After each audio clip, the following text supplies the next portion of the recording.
This is Frontline on Air. Major stories on the go. Wayanad landslides, when nature rewrote the map. The devastating landslides that wiped out 2 villages show that climate change is here to stay and the need for adaptation is clear and present. Jinoy Jose P. Voice by Rakesh Sharma, Timber Media. This was Mundakkai. murmurs a rescue volunteer, pointing towards his right. From where we stand, atop a destroyed house, the view is frightening. A huge expanse of land lies in front of a tall mountain, the earth raw and wounded, like a vast long scar. The soil is a muddy palette, ochre, russet and umber mashed up by nature's rough hand.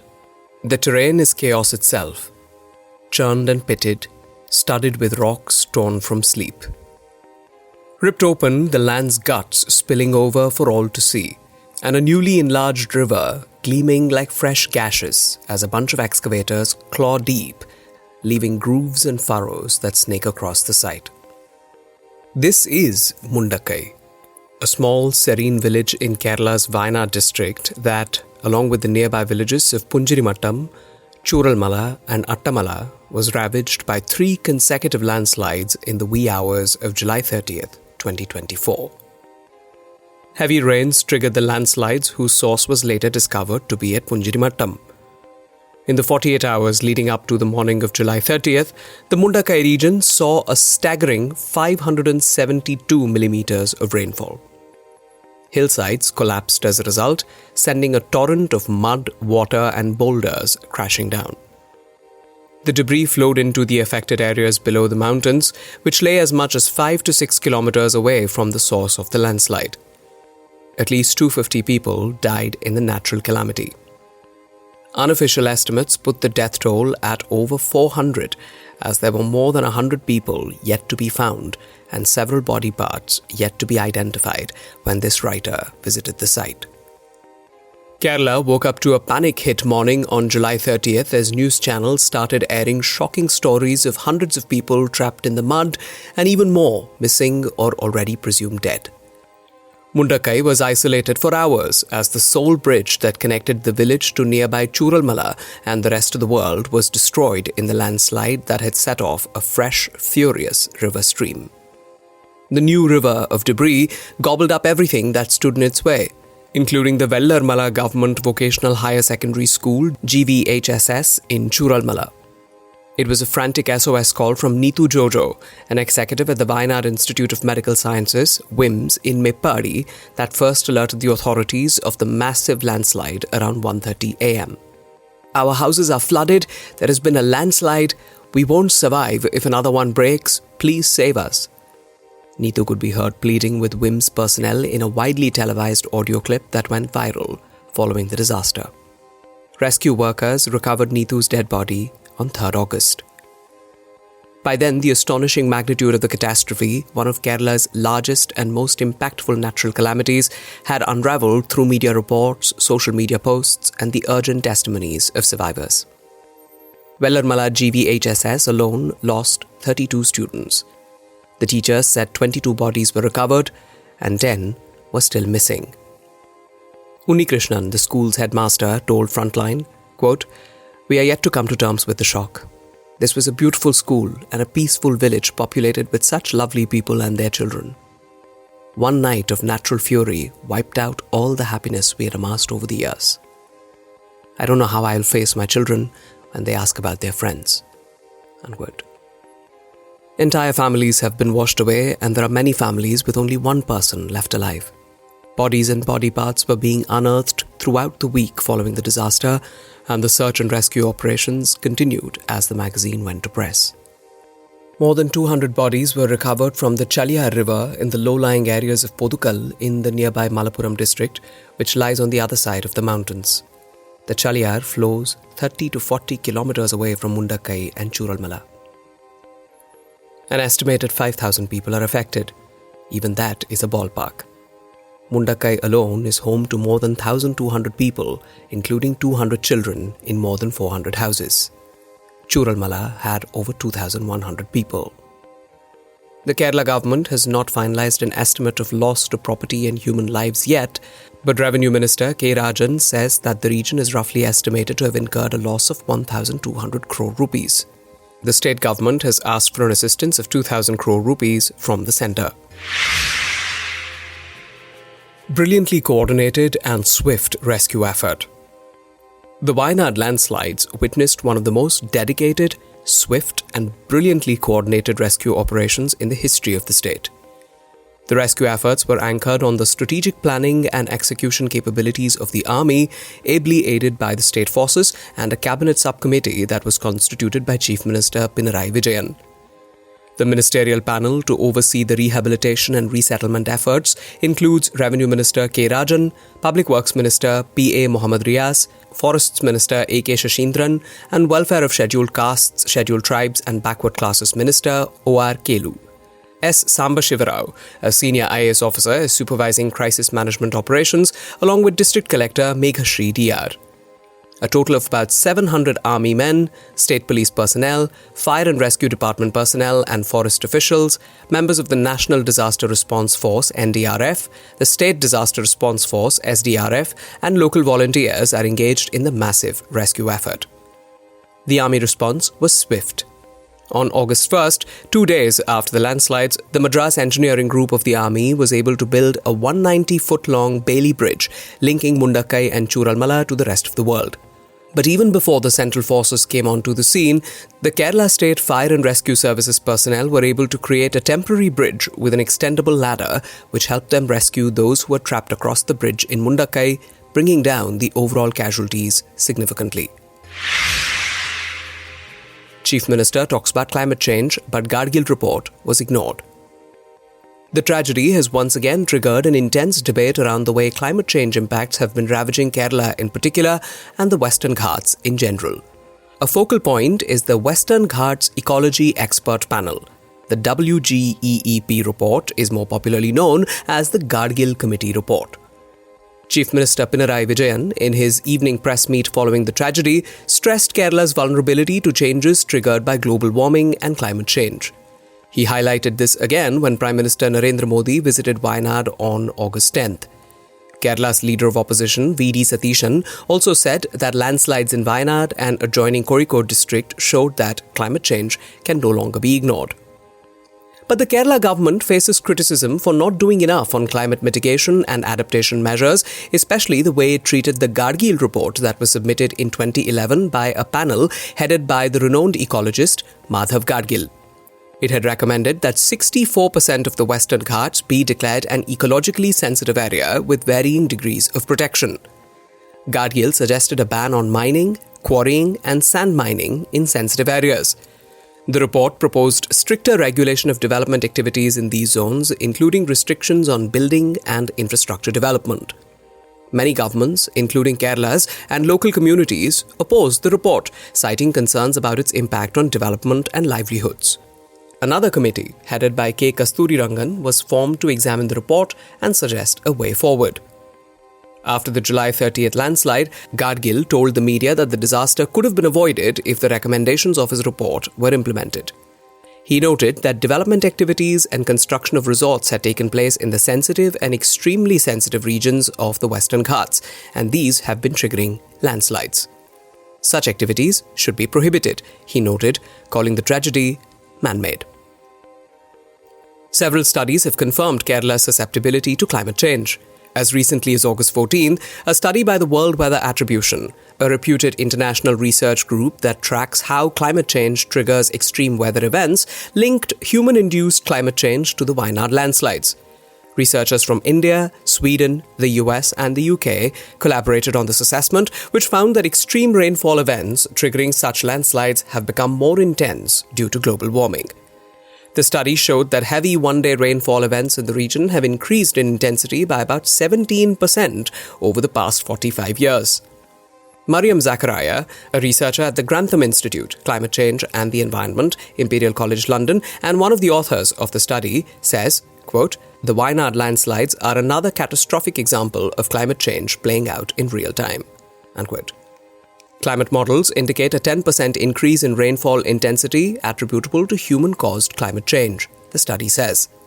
In today's climate, which is 1.3 degrees Celsius warmer than pre-industrial levels, an event of this magnitude is expected about once every 50 years, the report states. The researchers warn that future warming can lead to even more extreme rainfall events. The report also highlights how land use changes may have exacerbated the disaster. A 62% reduction in forest cover and increased quarrying have likely made the slopes more susceptible to landslides. The Ministry of Earth Sciences said in the Lok Sabha that between 2014 and 2020, over 60% of the 3,656 landslides that occurred in the country were in Kerala. A one-size-fits-all approach may not work. But many fear that a one-size-fits-all approach may not work in tackling climate change and such extreme climatic events. T. Jairaman, Senior Fellow, Climate Change, M.S. Swaminathan Research Foundation, says, quote, "There is a narrative being pushed that puts the blame entirely on human activity, specifically things like road building, houses, and agricultural activity for disasters like landslides. While this might be true in some cases, it is not always accurate. The recent landslide broke out in an area some distance away from human interference. The landslide's location and the way it occurred highlight the terrain's susceptibility." Unquote. Jairaman says this points to the need for a comprehensive landslide monitoring and early warning system. Even a short warning time could be crucial. Parliament discussed the Wayanad landslide, with Home Minister Amit Shah claiming early warnings were issued. But a closer examination of IMD data shows that warnings were not specific or timely enough to prevent the tragedy. While some are dismissive of such systems, the rainfall levels preceding the landslide suggest that even a brief warning could make a difference, he notes, adding that the focus of our efforts should include paying adequate attention to engineering solutions and early warning systems, empowering local communities to take action. A 2019 report commissioned by the Kerala State Planning Board addressed flooding and landslides and could serve as a foundation for further action, recalls Jairaman.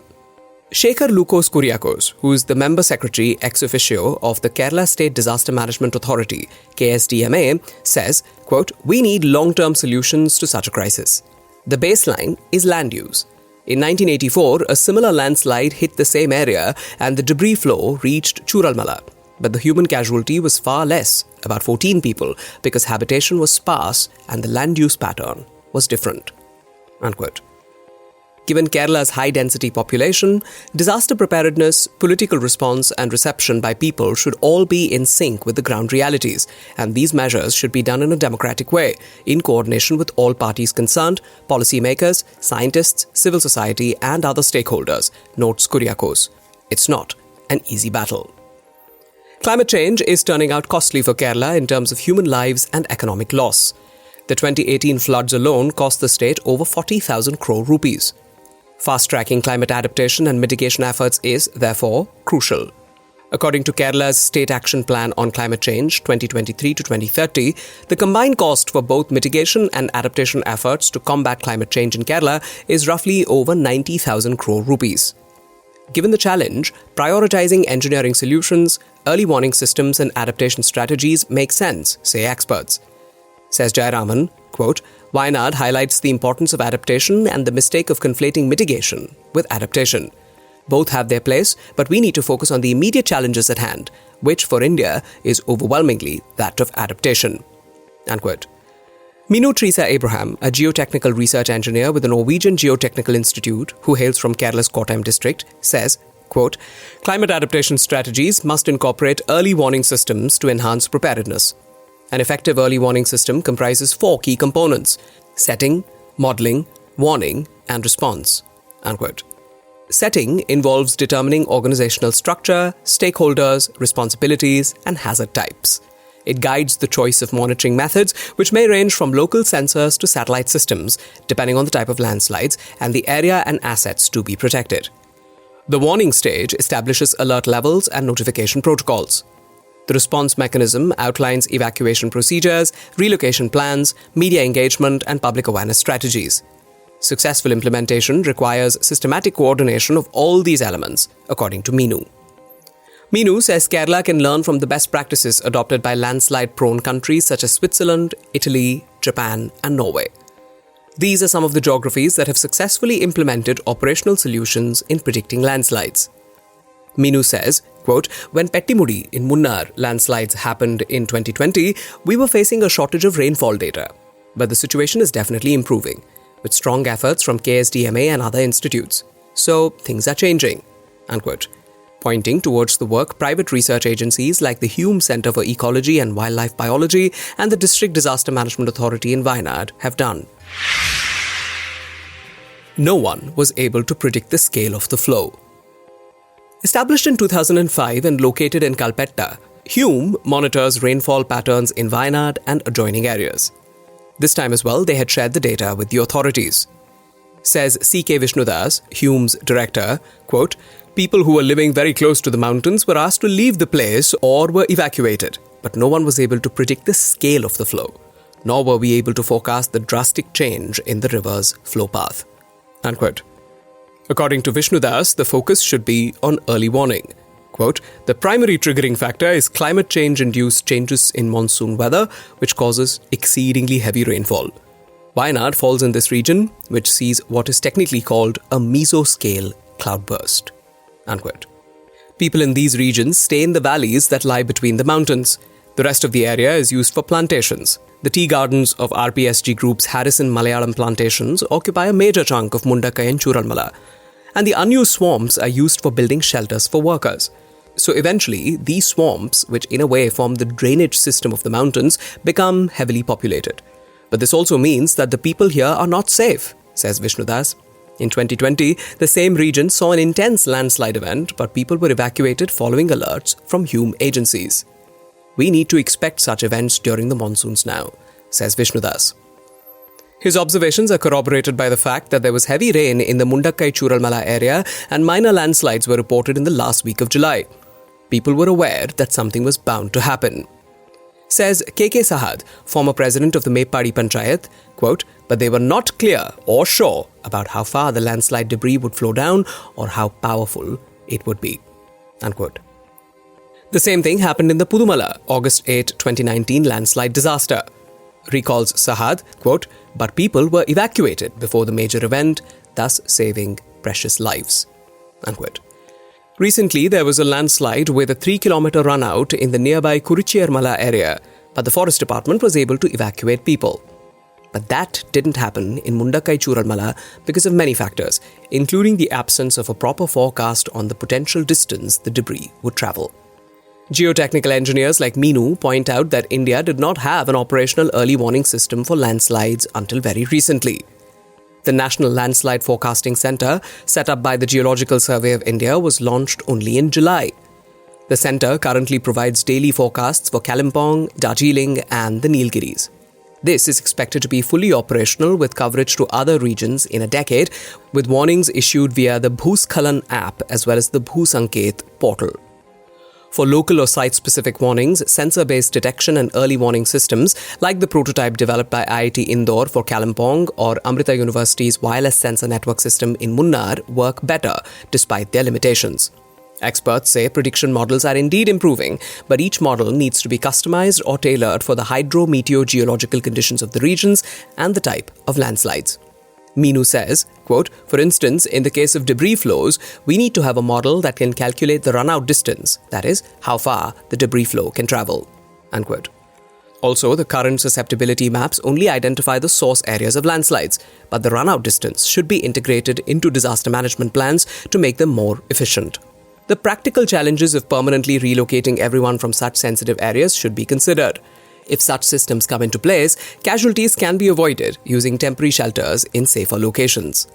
Of course, there should be restrictions on future constructions and major infrastructure developments in such areas, and eventually, long-term structural mitigation strategies must be planned, including flexible barriers, to reduce the impact of the flow by the time it reaches human environments.